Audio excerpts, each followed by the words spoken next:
Hi ಎಲ್ಲರಿಗೂ. ಇವತ್ತಿನ ದಿನ ನಾನು ಶೀರಾ ಅಥವಾ ಕೇಸರಿ ಬಾತ್ ಯಾವ ರೀತಿಯಲ್ಲಿ ಮಾಡ್ಕೊಳ್ಬೋದೆಂಬುದಾಗಿ ನಿಮ್ಮೊಡನೆ ನಾನು ಶೇರ್ ಮಾಡ್ಕೊಳ್ತಾ ಇದ್ದೇನೆ. ಮೊದಲಿಗೆ ನಾನಿಲ್ಲಿ ಒಂದು ಪ್ಯಾನನ್ನು ತೆಗೆದುಕೊಂಡಿದ್ದೇನೆ. ಈಗ ಅದಕ್ಕೆ ನಾನು 1 ಟೇಬಲ್ ಸ್ಪೂನಷ್ಟು ತುಪ್ಪವನ್ನಿಲ್ಲಿ ಹಾಕ್ತಾ ಇದ್ದೇನೆ. ತುಪ್ಪ ಬಿಸಿ ಆಗುವಾಗ ಇದಕ್ಕೆ ನಾನು ಸ್ವಲ್ಪ ಗೋಡಂಬಿ ಹಾಗೂ ಒಣ ದ್ರಾಕ್ಷಿಯನ್ನು ನಾನಿಲ್ಲಿ ಹಾಕ್ತಾ ಇದ್ದೇನೆ. ಇದನ್ನು ಸ್ವಲ್ಪ ಹೊತ್ತು ನಾವು ಫ್ರೈ ಮಾಡಿಕೊಳ್ಬೇಕು.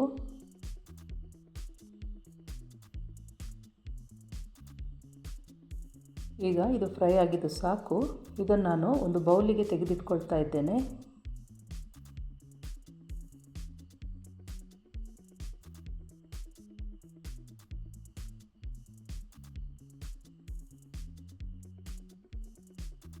ಹುರಿದಿಟ್ಕೊಂಡಂಥ ಒಣ ದ್ರಾಕ್ಷಿಯನ್ನು ಮತ್ತು ಗೋಡಂಬಿಯನ್ನು ನಾವು ಇದು ಸೈಡಲ್ಲಿ ಇಟ್ಕೊಳ್ಳುವ. ಹಾಗೆ ಇದೇ ತುಪ್ಪಕ್ಕೆ ನಾನಿಲ್ಲಿ ಒಂದು 1/4 ಕಪ್ಪಿನಷ್ಟು ಎಣ್ಣೆನೂ ಕೂಡ ಇಲ್ಲಿ ಸೇರಿಸ್ತಾ ಇದ್ದೇನೆ. ಹಾಗೆ ಈ ಗ್ಲಾಸ್ ಅಳತೆಯಲ್ಲಿ ನಾನು 2 ಗ್ಲಾಸಿನಷ್ಟು ಚಿರೋಟಿ ರವೆಯನ್ನು ಸೇರಿಸ್ತಾ ಇದ್ದೇನೆ.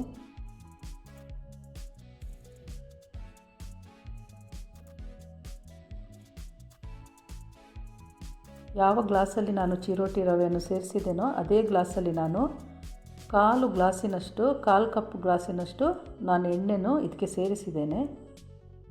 ಹಾಗೂ 1 ಟೇಬಲ್ ಸ್ಪೂನಷ್ಟು ತುಪ್ಪವನ್ನು ಕೂಡ ನಾನು ಸೇರಿಸಿದ್ದೇನೆ. ಈಗ ಇದನ್ನು ಚೆನ್ನಾಗಿ ನಾವು ಫ್ರೈ ಮಾಡಿಕೊಳ್ಬೇಕು.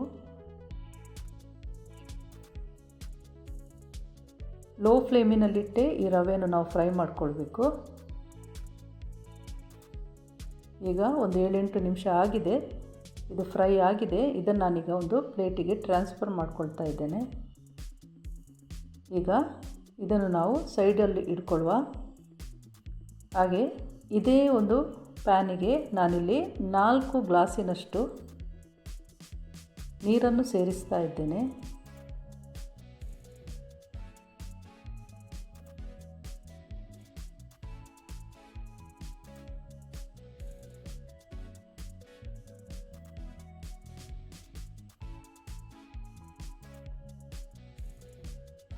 ಹಾಗೆ ಇದಕ್ಕೆ ನಾನಿಲ್ಲಿ ಸ್ವಲ್ಪ ಫುಡ್ ಕಲರನ್ನು ಕೂಡ ಸೇರಿಸ್ತಾ ಇದ್ದೇನೆ.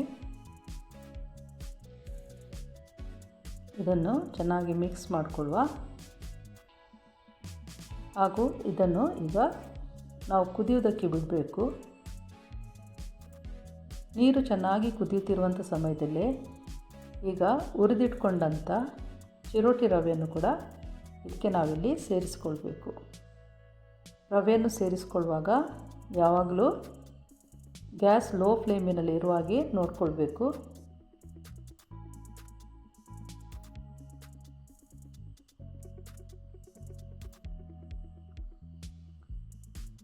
ಈಗ ಇದನ್ನು ಚೆನ್ನಾಗಿ ನಾವು ಮಿಕ್ಸ್ ಮಾಡಿಕೊಳ್ಳುವ.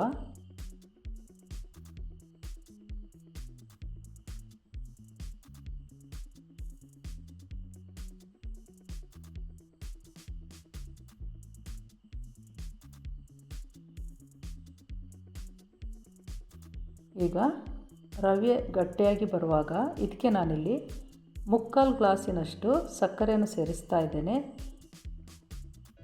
ನಾನಿಲ್ಲಿ ಕಡಿಮೆ ಸಕ್ಕರೆಯನ್ನು ಹಾಕ್ತಾ ಇದ್ದೇನೆ.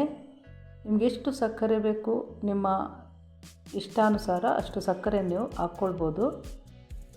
ಯಾವಾಗಲೂ ಶೀರಕ್ಕೆ ಜಾಸ್ತಿ ಸಕ್ಕರೆಯನ್ನು ಹಾಕ್ತಾರೆ, ಆದರೆ ನಾನಿಲ್ಲಿ ಸ್ವಲ್ಪ ಕಡಿಮೆಯಾಗಿ ಸಕ್ಕರೆಯನ್ನು ಹಾಕಿದ್ದೇನೆ.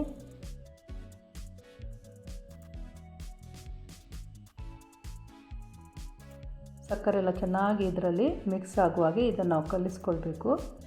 ಈಗ ಸಕ್ಕರೆ ಎಲ್ಲ ಮಿಕ್ಸ್ ಆದ ನಂತರ ಇದಕ್ಕೆ ನಾನಿಲ್ಲಿ ಸ್ವಲ್ಪ ಏಲಕ್ಕಿ ಹುಡಿಯನ್ನು ಕೂಡ ಸೇರಿಸ್ತಾ ಇದ್ದೇನೆ. ಇದನ್ನು ಕೂಡ ಚೆನ್ನಾಗಿ ನಾವು ಮಿಕ್ಸ್ ಮಾಡಿಕೊಳ್ಳುವ.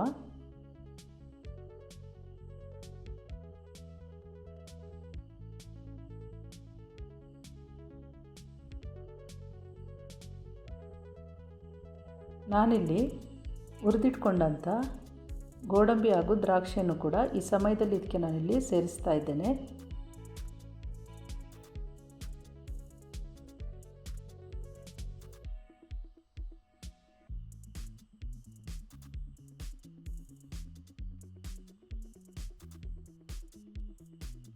ನಾನಿಲ್ಲಿ ಎಣ್ಣೆಯನ್ನು ಸ್ವಲ್ಪ ಹಾಕಿರುವ ಕಾರಣ ಕೊನೆಗೆ ನಾನಿಲ್ಲಿ ಸ್ವಲ್ಪ ತುಪ್ಪವನ್ನು ಕೂಡ ಇಲ್ಲಿ ಸೇರಿಸ್ತಾ ಇದ್ದೇನೆ.